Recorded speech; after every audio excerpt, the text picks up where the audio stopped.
Du corail, des volcans et des gens qui vivent grâce à la mer. Les Fidji sont la plus grande île-nation du Pacifique Sud. Bonjour Carole, merci d'être venue, ça fait plaisir de te voir. Bonjour Derek. Tu es notre observateur ici aux Fidji. La région Pacifique est la partie du monde qui est la plus directement touchée par le changement climatique. Quelles sont les menaces? Une des menaces que nous avons observées ces dernières années est l'augmentation de la température de l'océan, ce qui implique une montée du niveau de la mer. Cela affecte directement les villages côtiers. Beaucoup d'îles pays du Pacifique se situent seulement 5 mètres au-dessus du niveau de la mer, donc cela constitue une menace directe pour nous. En plus, avec l'augmentation de la température de l'océan, il y a un phénomène d'acidification. Cette acidification conduit au blanchiment du corail et le corail meurt. Il y a alors moins de poissons disponibles dans les régions côtières. Nous descendons pour observer la situation. Bonjour Sam. Sam Tongue a vécu dans ce village toute sa vie. Les choses ont beaucoup changé depuis mon enfance. À cause du niveau de la mer, aujourd'hui les vagues montent jusque-là. Elles font disparaître la terre.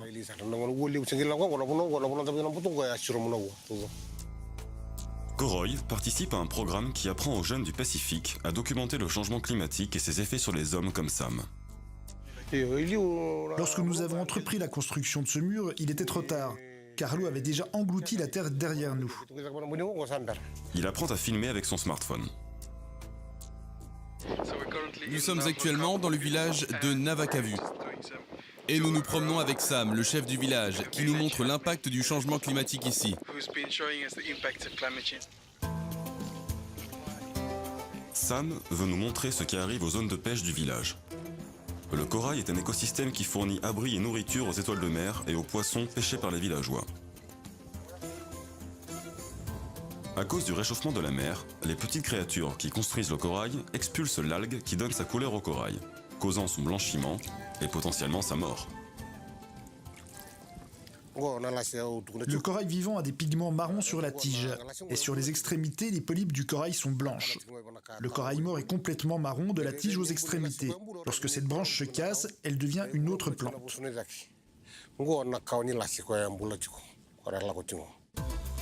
Sam explique que beaucoup de poissons présents pendant son enfance ont aujourd'hui disparu.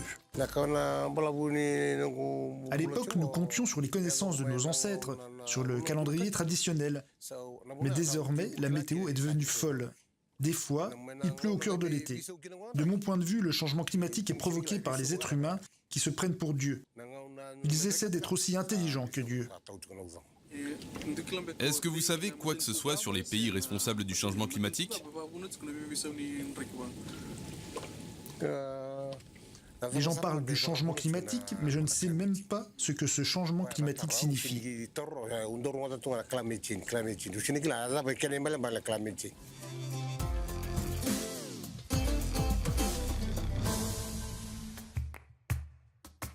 Koroy fait partie du programme Hip-Hop, qui rassemble des jeunes gens provenant de 6 nations du Pacifique.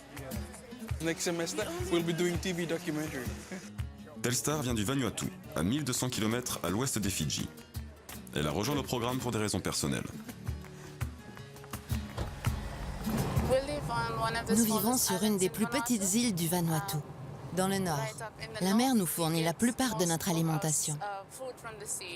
Pêcher, c'est très commun. On ramasse des crustacés et du poulpe. Oui, la pêche au poulpe, c'est connu. Koroy passe la journée sur un bateau de recherche scientifique pour observer le corail d'un peu plus près.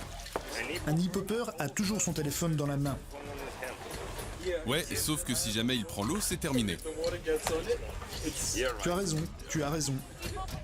L'équipe est accompagnée d'un chef local afin qu'il puisse parler directement avec les chercheurs à bord du bateau. Au revoir les gars. À bientôt peut-être. Telstar me parle de son village. Ma famille vivait juste au bord du rivage. Mais il y a eu une grosse tempête. Toutes les maisons ont été détruites, donc ils ont dû en reconstruire des toutes neuves, plus à l'intérieur des terres. Est-ce que la mer leur manque? Oui, la mer leur manque. La mer a toujours fait partie de la vie de ma famille. Nous cuisinons avec l'eau de mer. Nous y trouvons notre nourriture et nous nous y lavons. Donc elle est très importante dans notre vie. Et qu'en est-il du cimetière? Le cimetière est toujours proche de la mer. Mais mon grand-père m'a dit que ces dernières années, le niveau de l'eau est monté et qu'elle se rapproche de plus en plus du cimetière. Telstar va rencontrer une autre femme qui pourrait aussi être obligée de déménager. Bonjour Lavinia. Bonjour. Voici Telstar du Vanuatu. Lavinia a élevé 5 enfants dans cette maison. Quand elle a emménagé ici avec son mari, le jardin faisait 25 mètres de plus. Vous voyez cette ronde cocotier là? Dès que nous nous sommes mariés, nous avons commencé à planter des cocotiers pour tenter de protéger le front de mer. Combien de rangées de cocotiers? Nous avions 5 rangées de cocotiers. Et elles ont toutes disparu. Toutes. C'est quoi ces 3 choses là-bas? Ce sont nos tombes. Le cimetière. C'était un cimetière de famille et maintenant il est dans l'océan. Tout est sous l'eau. Et qui est enterré là? Nos ancêtres. Nos arrière-arrière-grands-pères. Monsieur James Doone. Et puis son grand-père, Charles McGoon. Et son oncle, Jack Gall. Lorsque le vent souffle et que la marée est haute, le jardin de Lavinia est souvent inondé. Toute l'eau passe en dessous de la maison et vient ici. L'eau atteint le niveau de la marche. Telstar interviewe Lavinia car elle souhaite que les scientifiques qui étudient le changement climatique en sachent plus sur ceux qui en subissent les effets. Elle l'interroge à propos de ses enfants et petits-enfants. Et pour vos maisons, vous pensez que vous allez devoir déménager? J'ai récemment dit à mes enfants, je pense que nous devons partir d'ici. Nous aimerions juste rester proches de la mer et voir ce qu'il se passe. Donc vous pensez que déménager d'ici changera votre façon de vivre? Je pense oui, car tout est gratuit ici. C'est gratuit, nous n'avons besoin de payer pour rien. Si nous voulons du poisson, nous sortons simplement en mer, nous prenons notre canne à pêche et nous attrapons du poisson. Si nous partons, ça nous coûtera de l'argent. Ici, on ne paie pas l'électricité, on ne paie pas l'eau, tout est gratuit. La mer, ça me rappelle comment c'est à la maison. Nous vivons très proche de la mer. Nous aimons regarder à travers la fenêtre et voir la mer et les vagues. Aller dans les terres, déménager, ça a été très dur pour nous. Je crois que préserver la nature est aussi important que préserver nos maisons. Donc si vous partez, c'est important de replanter ces arbres. Donc, quand votre beau-frère vous a demandé de déménager, que lui avez-vous dit? Je lui ai juste dit, John, je préférais mourir. Donc, vous ne vouliez pas déménager? Être ici depuis si longtemps et juste déménager. Chaque après-midi, mon mari et moi, on s'asseyait simplement sur le porche. C'est tellement reposant d'être ici. J'adore ce lieu. J'espère que vous n'aurez jamais à déménager.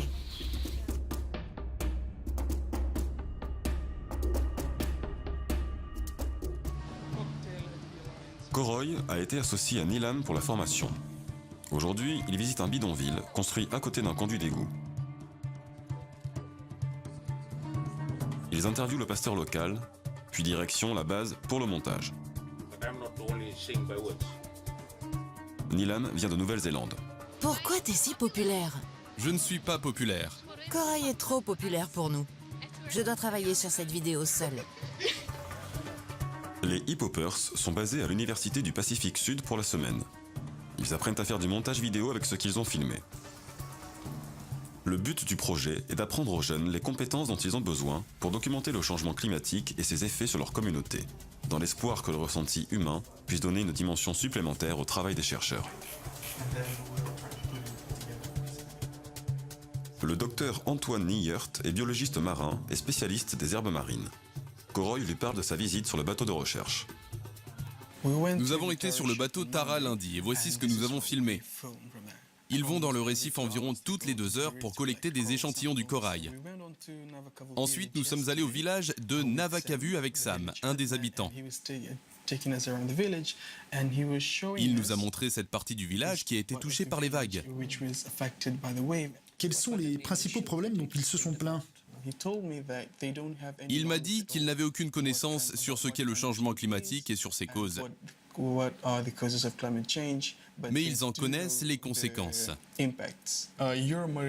Vous êtes biologiste marin. Est-ce que vous prenez en compte les expériences humaines?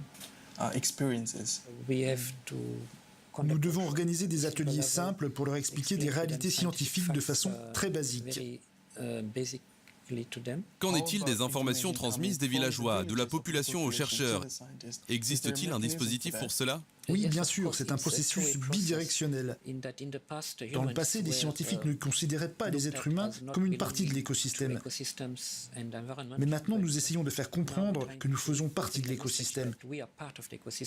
Nous sommes juste une espèce parmi d'autres sur cette planète. Est-ce que tous vos collègues pensent la même chose? On pourrait l'espérer, mais cela dépend de la discipline dont on parle. Le docteur Nigert est conscient de l'importance du ressenti de la population. Maintenant, c'est à ces jeunes gens de convaincre le reste de la communauté scientifique, mais aussi le reste du monde.